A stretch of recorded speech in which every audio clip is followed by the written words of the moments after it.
Hello and welcome to the Farming Today This Week podcast with me, Charlotte Smith. Well, this week is dominated by the heat as Tinderbox conditions see wildfires across the country. It was roaring and blazing. I was in quite a bit of shock thinking, what should we do here, because it was moving that fast.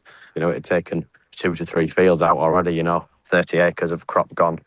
And farmers are harvesting at night to avoid the heat. The conditions are so arid. It's probably about 12 days now on the trot that we've had to harvest through the night. And primping cows for competition. So the aim is to make the white, long tail into a big fluffy ball like candy floss. And let's start there, in Harrogate at the Great Yorkshire Show, the latest stop in the Farming Today summer road trip. We've been at the Balmoral in Northern Ireland and the Highland in Scotland. Next week I'll be in Builth Wells for the Royal Welsh, but earlier this week Kaz Graham was at the Great Yorkshire Show. We've used the shows as an opportunity to look at agricultural policy. It's devolved, so each of the 4 nations have developed their own post-Brexit approach to farming. But the overall direction of travel is towards rewarding farmers for environmental actions. England's biggest scheme to support farmers to farm more environmentally, the Sustainable Farming Incentive, or SFI, has been controversial. It was abruptly suspended in March last year when it ran out of money. The new relaunched version gives 2 application windows. The first, which is currently open, is aimed at small farms and those who haven't been involved before. It's already allocated 75% of its budget. The second window, for larger farms and those renewing agreements, opens in September, and there's some concern that money will be tight and many farmers will miss out. Bob Huckenhull reports. The skylarks are singing above as beef and sheep farmer Jane Bassett shows me some of her 53 fields at Hartington in the Peak District. She's proud of how she manages the land for nature. Well, what you can see here, we've got a really wide range. It's what's called species-rich grassland. We're all grassland farm and we've got some really good species and a wide variety of species, which is fantastic to see. In fact, last week we had a botanist on the farm and she was getting really excited about what she saw. Jane had put together her latest application for the Sustainable Farming Incentive grant when suddenly the scheme was dropped in March 2025. Well, obviously they had a finite budget, and once that budget was spent, they had to stop it, which you can see that. But equally, it was very abrupt. Nature continues to want a home. We continue to provide that home for nature. It needs that home. And, they've got environmental targets as a government, and we've got an environmental ambition. It has to be funded. At the time, it was a real shock. So how have you coped since then? With difficulty. It's a challenge. We're only a small family farm. We've continued to live for nature. It's important for us as a farm, but there is a cost to that. There's no doubt about that in how you manage your farm. We, for example, at the moment have slightly altered our stocking rates and altered them, so we provide more of a variety of sward height, which means different grazing heights. So then we're attracting an even wider range of nature on the farm. The walls in the Peak District where we are here, they need to be maintained. They provide a home and a habitat for nature as well, and that all comes with a cost. So you've tried to keep things going despite not having the funding to do it? We have, but it's how long we can keep doing that without any funding. That's the problem. We can't keep doing it. My question would be, the government has ambitions, but have they got the budget to match our ambition? So they have opened up the first of a new tranche of Sustainable Farming Incentive grants, and you're applying, aren't you? We are applying as we speak. I'm hearing that agents are very busy in this first window already, which is good because that expands nature further, but there's going to be an element of competition in it. So we are quite anxious. I'm quite anxious really, because we've got to sit and wait and to see whether we've been successful or not. Farmer Emily Mosley is also an agent working on SFI applications in nearby Bakewell. The thing that we are concerned about is that this year there is between 15 to 16,000 agreements coming to an end, and they are estimated to be valued at £400 million, yet the SFI Window 2 budget is £180 million. So there's a big shortfall between the two. So you fear that some farmers will lose out? The budget just doesn't match all these schemes that are coming out, so there's going to be a lot of farmers that will miss the opportunity. Bob Huckenhull reporting there. At the Great Yorkshire Show, where 150,000 people have visited over the last few days to experience farming, food and country life, Kaz walked down the cattle lines and asked farmers there what they thought about the government's farm policy in England so far. We're producing food for the nation, and it's as if they just want to get everything from abroad and not really care about it, and they want us to breed butterflies and look after bees. Like, we've all got to eat protein from somewhere, and it's not coming from birds and butterflies. The SFI agreements have come out, but they're saying that 75% of the funding has already gone. Whatever happens in Westminster, they are divorced from reality up here in North Yorkshire. How do you think DEFRA's getting on? Not 50-50 at the minute. They're not doing a bad job, so yeah. What would make it better? What do you want them to do more of? Support farmers a bit more. Yeah. And just helping those small livestock farmers in terms of subsidies. And I just don't think there's the support there for those people. We've all got second jobs. Are you in the SFI? No. I just think the paperwork, everything around it is hard work. One of them about dry stone walling, I was laughing. You know, they don't seem to support. Look, I think about food produce, like helping us, like with the everyday cost. Feed's gone up, fertilisers up, bedding's up. It's okay wanting us to maintain farm walls or maintain wild grassland and stuff like that, which obviously it's all important, but it's not supporting food production. Can you make it pay without being any of these schemes? Because a lot of people say that's a problem. It is a problem, and the only reason why we make it pay is because of our second jobs. Otherwise, we wouldn't be doing it. So, but that's a good job, we love it.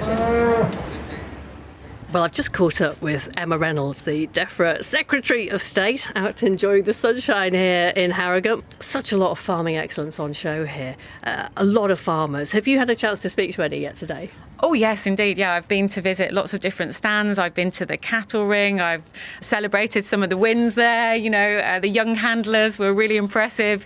Well, I also really enjoyed wandering up and down the cattle lines. And I was talking to quite a lot of the farmers there. The ones that I've been speaking to have been saying that they feel that DEFRA just isn't doing enough to support food production. And they just feel that Westminster is out of touch still with farming. So I think as we set out in our 25-year farming roadmap, the primary purpose of farming is food production. But obviously we regard food production and environmental sustainability as two sides of the same coin, because healthy soils lead to better crops. We've got to do better on both fronts. And they say that they get that. But I spoke to two farming families and they all had extra jobs. None of them could make their farm work, and they didn't want to apply for SFI because it was too fussy and it was too difficult to fill in the forms. Well, I'd encourage them to look again at the forms, because we've gone through the application process and simplified the process to encourage more people to apply. And the first window, which we've spent 75% of, has had a keen take-up. We've been talking about farming policy in England all this week. The consensus from the farmers that we've been hearing from is that there's great ambition, but nothing like enough money to achieve it. Well, we secured £11.8 billion, a record amount for sustainable farming over the course of this Parliament. Of course, we have to make tough choices in government about what we spend that money on, but today I'm announcing £30 million for the Farmer Collaboration Fund over 3 years, and we're going to open that in September. And we know that by collaborating together, they become more profitable, more resilient, and that's what we're about. There's going to be a new Prime Minister next week. Are you confident you're going to keep your job? Well, look, that's entirely in the gift of the new Prime Minister. I would very much like to stay in my wonderful job as DEFRA Secretary of State, but it's Andy's decision as to who he appoints to Cabinet. Well, Tom Bradshaw is president of the National Farmers Union. He has been out and about enjoying the sights and sounds of the show today. What is the mood amongst the farmers here today? Given how challenging much of the economic environment is, particularly if you're an arable farmer, they're pretty upbeat, but these shows bring out the best in people. It's about that sense of community and sharing the problems, and actually there's quite a good buzz around. More than 75% of the funding allocated to this first window of the Sustainable Farming Incentive has already been snapped up. How confident are you that there's going to be enough money to go around? We've never been confident that the budget would be big enough. There's going to be such a clamour for that second window when it opens, and I think we've got to look at everything possible within DEFRA to try and make sure that budget really is adequate. We're going to have a new Prime Minister next week and may well get a new Secretary of State and a new Farming Minister as well. How disruptive is all of this kind of ministerial churn? I think what we need is continuity. We've had 7 Prime Ministers now in 10 years. We've had similar in DEFRA, and having the Secretary of State staying in place, now that she's got to understand the industry, she was pretty instrumental in the change to inheritance tax, so we can work with her, and I think that that would be a real positive, because otherwise you've got to learn everything again and you go back to square one. I'm back on the cattle lines, and some of the livestock here is just about to head into the show ring. I'm Di Harrison. I'm from Morley, Herefords in Northumberland. And this is Morley Ishbel.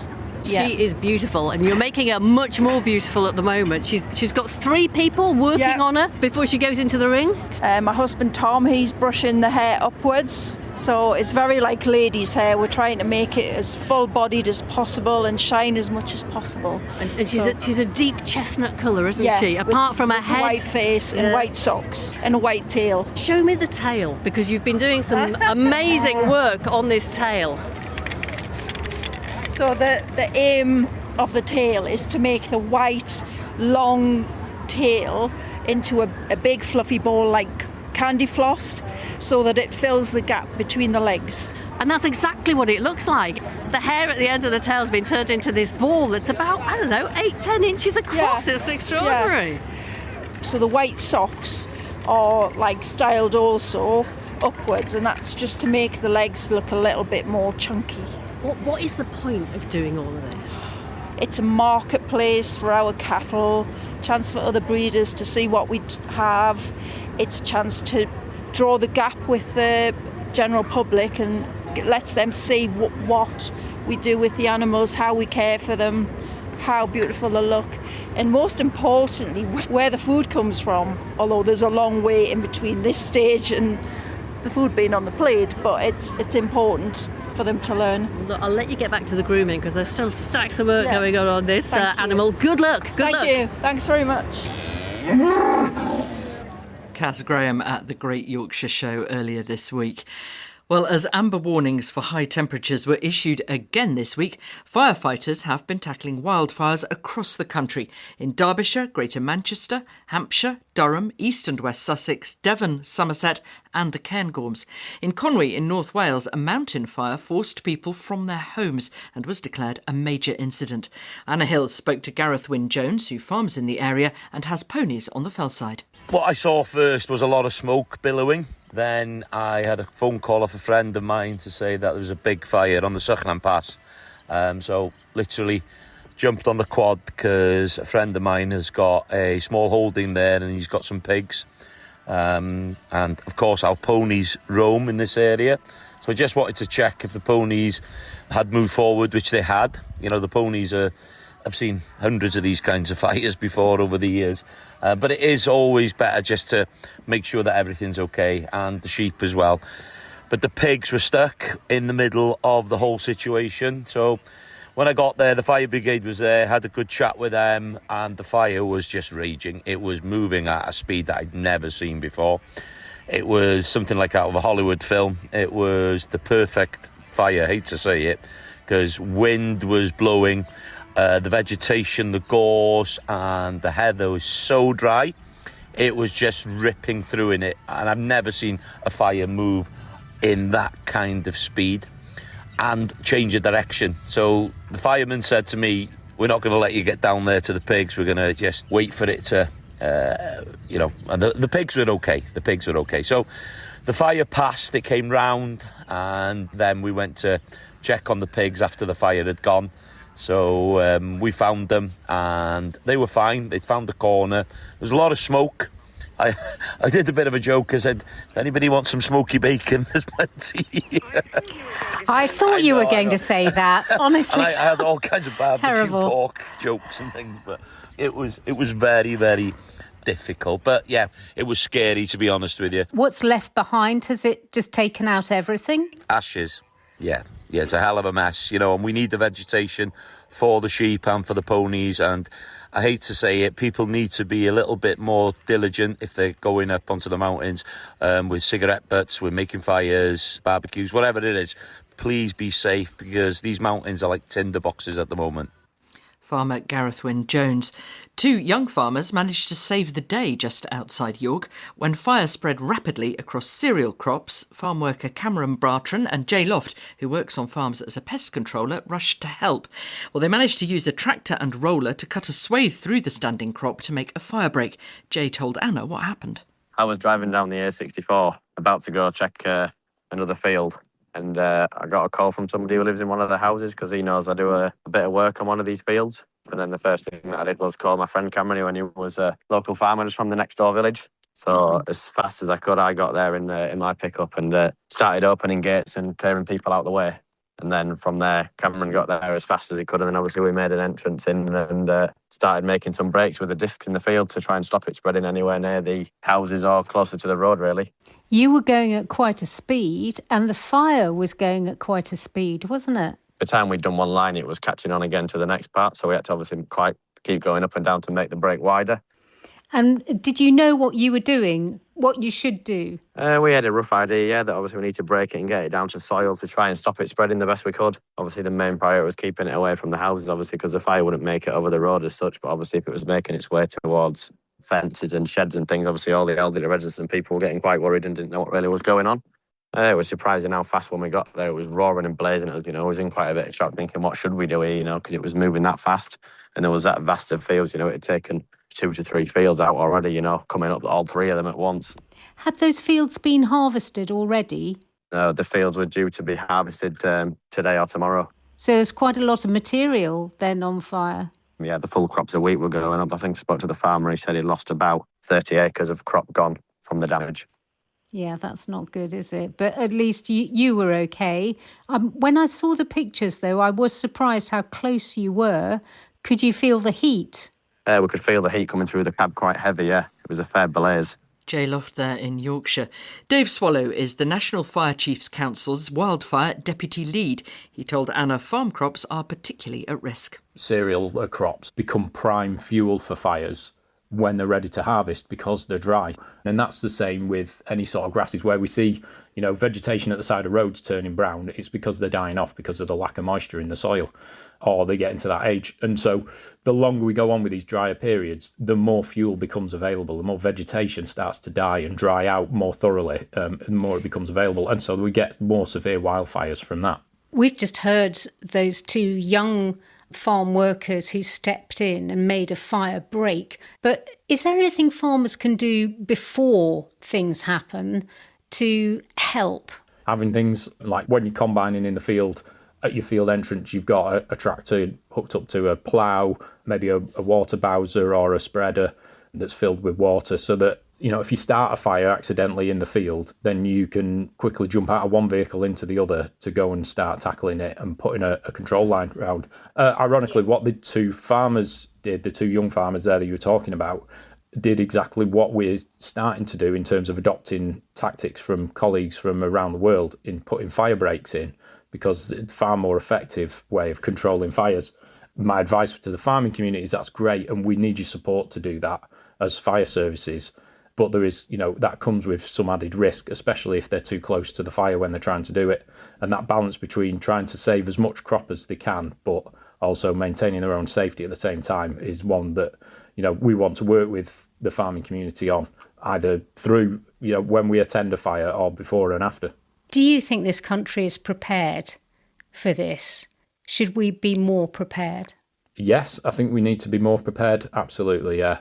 We've seen an overall reduction in the number of firefighters across the country and an increase in demand, especially in climate-related incidents, so climate change-related incidents. So whether that's, flooding in the winter or wildfires through the spring and summer, there's an increased demand on fire services to help people out. So we need that sort of continued investment. Now we're recognising this risk, and this increasing risk is not new to us so much these days, but we're starting to recognise the impact it's having on our communities. We definitely need to continue on the journey we're on of improving our preparedness for response and preventing the fires in the first place. Yeah. How are you feeling about it this year? Every day makes me a little more nervous about something really significant happening. And we're starting to see them sort of fires now, with not just fires that were controllable in a few hours, but that are now becoming very difficult to control and taking days, if not weeks, for us to get on top of. Dave Swallow from the National Fire Chiefs Council. Well, the hot weather is bringing an early harvest, but for some arable farmers it is too much of a good thing. The usual problem is getting oil seeds and grain down to the correct moisture level for sale. This year the problem is they're too dry. The solution? Combining after midnight.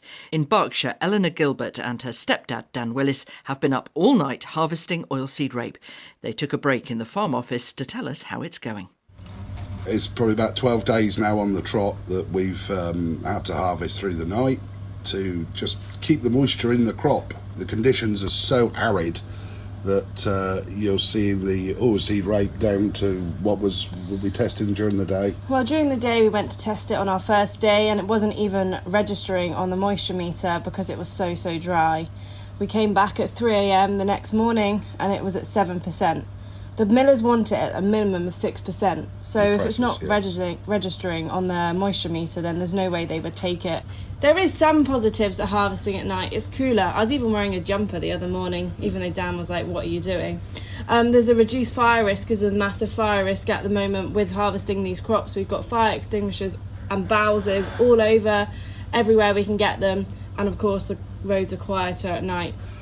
With 4 or 5 hours or 6 hours worth of combine in a day, it's hard to get the job done and get it in, and then you're forever worried about a thunderstorm coming and shattering the seed. So it's we've certainly been certainly a testing time, and not only that, all the rest of the crops are ready, aren't they?